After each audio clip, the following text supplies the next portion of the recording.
আসসালামু আলাইকুম। আজকে আমরা আলোচনা করব এইচডিইউ ট্যাবলেট নিয়ে। এটা প্রস্তুতকারক স্কয়ার ফার্মাসিউটিক্যালস লিমিটেড। এটা generic name ibuprofen plus paracetamol. এটা পার পিস 2 টাকা 8 পয়সা করে, এক বক্সের দাম 62 টাকা করে। নির্দেশনা কি জন্য এইচডিইউ ট্যাবলেট খাওয়া হয়? এই ট্যাবলেট মাধ্যম থেকে মৃদু ব্যথার সাময়িক চিকিৎসার যেসব ক্ষেত্রে আইবুপ্রোফেন বা প্যারাসিটামল পৃথকভাবে কাজ করে না, যেমন মাইগ্রেন, মাথা ব্যথা, পিঠে ব্যথা, নাসিকের ব্যথা, দাঁতের ব্যথা, বাত ও অস্থিসঞ্জিত ব্যথা, পেশিতে ব্যথা, ঠান্ডা ও সর্দিজনিত সমস্যা, গলা ব্যথা ও জ্বর এসব ক্ষেত্রে নির্দেশিত।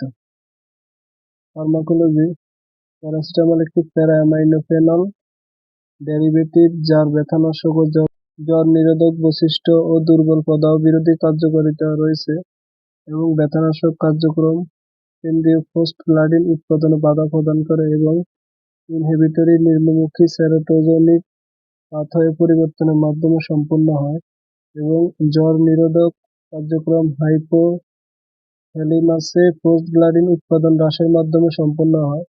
আইবুপ্রোফেন একটি এনএসএআইডি যার ব্যথানাশক, প্রদাহ বিরোধী ও জ্বর নিরোধক বৈশিষ্ট্য রয়েছে।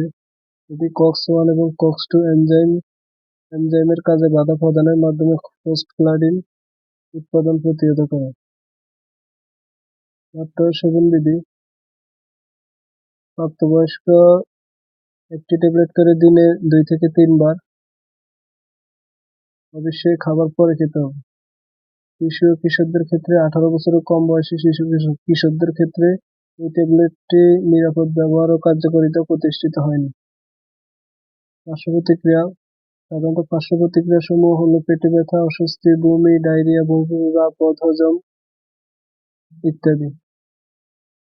গর্ভাবস্থায় স্তন্যদানকালে: গর্ভাবস্থায় গর্ভবতী মহিলাদের ক্ষেত্রে এই কম্বিনেশনের ব্যবহার এবং এর সাথে সম্পর্কিত গুরুতর জন্মগত ত্রুটি, গর্ভপাত বা মায়ের বা ভ্রূণের উপর বিরূপ প্রতিক্রিয়ার কোনো সুনির্দিষ্ট গবেষণামূলক তথ্য পাওয়া যায়নি।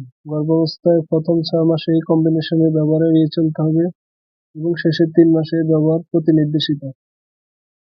স্তন্যদানকালে প্যারাসিটামল মাতৃদুগ্ধে নিঃসরিত হয় কিনা তা ক্লিনিক্যালি উল্লেখযোগ্য পরিমাণে নয়। স্বল্প সময়ে নির্দেশিত মাত্রায় চিকিৎসার ক্ষেত্রে মায়ের দুধ প্রদান বন্ধ করার প্রয়োজন নেই। সতর্কতা: যেসব রোগীর ব্রঙ্কিয়াল অ্যাজমা বা অ্যালার্জির রোগ আছে এবং এর ইতিহাস আছে উচ্চ রক্তচাপ, মৃদু থেকে মাধ্যম chronic heart failure, mixed connective tissue disorder SLE, non-cirrhotic alcoholic liver disease, G six PD এর অভাব, ক্রনিক পুষ্টিহীনতা, ক্ষুধামন্দা, বুলিমিয়া, পেশিক্ষয়, পানিশূন্যতা, হাইপোভোলেমিয়া ও বয়স্ক রোগীর ক্ষেত্রে সতর্কতা অবলম্বন করতে হবে। গ্যাস্ট্রোইন্টেস্টাইনাল রক্তক্ষরণের জন্য নিয়মিত পর্যবেক্ষণ করতে হবে। হৃদযন্ত্রের ও যকৃতের অকার্যকারিতার রোগী: যেসব রোগী ডায়াবেটিক্স গ্রহণ করেন এবং বয়স্ক রোগীর ক্ষেত্রে বৃক্কের কার্যকারিতা পর্যবেক্ষণ করতে হবে। থেরাপিউটিক্যাল class: non steroidal anti-inflammatory drugs সংরক্ষণ: আলো থেকে দূরে, 30 ডিগ্রি তাপমাত্রার নিচে শুষ্ক স্থানে রাখুন, শিশুদের নাগালের বাইরে রাখুন। এছাড়াও যে কোনো মেডিসিন খাবার পূর্বে অবশ্যই রেজিস্টার্ড ডাক্তারের পরামর্শ নিয়েই খাবেন। নিজে ভিডিও দেখে কোনো ওষুধ খাবেন না।